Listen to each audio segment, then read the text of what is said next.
Elvin the Clumsy Elf by Holly Noelle.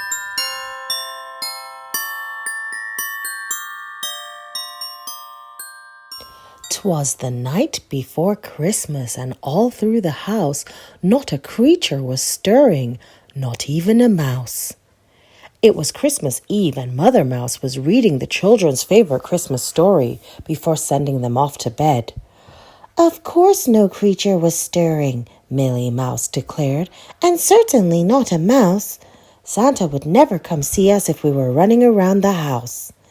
"You're such a baby to believe that stuff," her older brother by 2 years said disgustedly. "Now, Timmy, you better get to bed yourself if you expect Santa to come," their mother said in a no-nonsense tone of voice. The 2 children scampered off to bed. Millie was singing, "Santa Claus is coming to town," as she went, and Timmy was muttering about being treated like a baby. Nevertheless, he went to bed and was soon fast asleep. 1 hour later. "Are they really asleep?" Santa whispered. "Let me check," Elvin, Santa's chief elf, replied. Elvin was in charge of the naughty and nice list. He tiptoed to Millie's bed and held a feather up to her nose. Millie mumbled sleepily and turned over on her side. Elvin then crept over to Timmy's bed and held the same feather up to his nose. Timmy swept his hand over his face, nearly knocking Elvin in the face. Elvin stumbled backwards and then fell, kerplunk, down on his bottom. "I knew these new shoes were too big," Elvin mumbled. "Shh," said Santa. "You don't want to wake the children."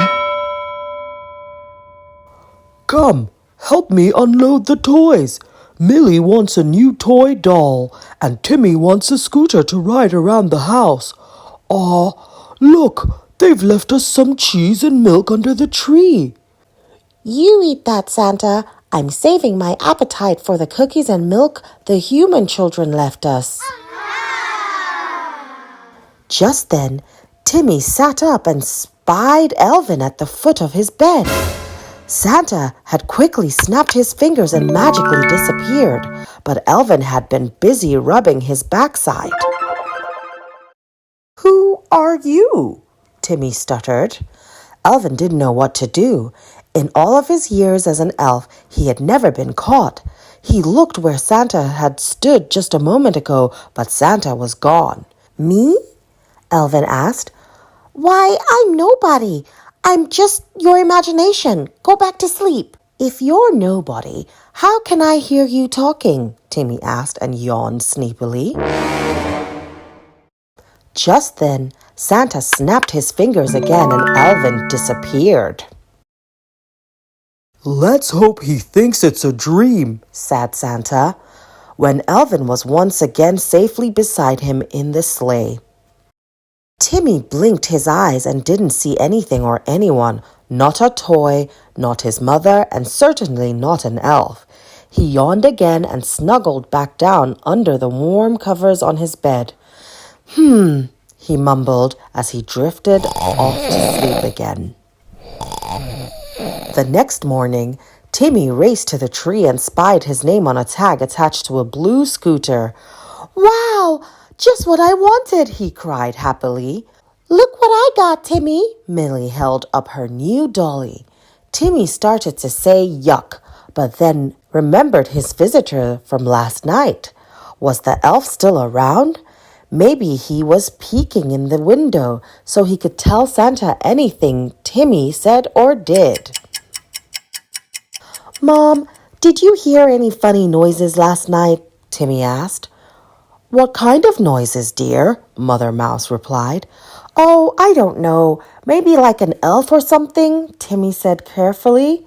"An elf?" Mother laughed. "Timmy, you must have been dreaming. It is Christmas, you know." Timmy laughed too, because he didn't want Millie to make fun of him. Still, he wondered. he hadn't been dreaming. Or had he? The end. Thanks for listening. I hope you enjoyed that. If you did, please subscribe and come back again.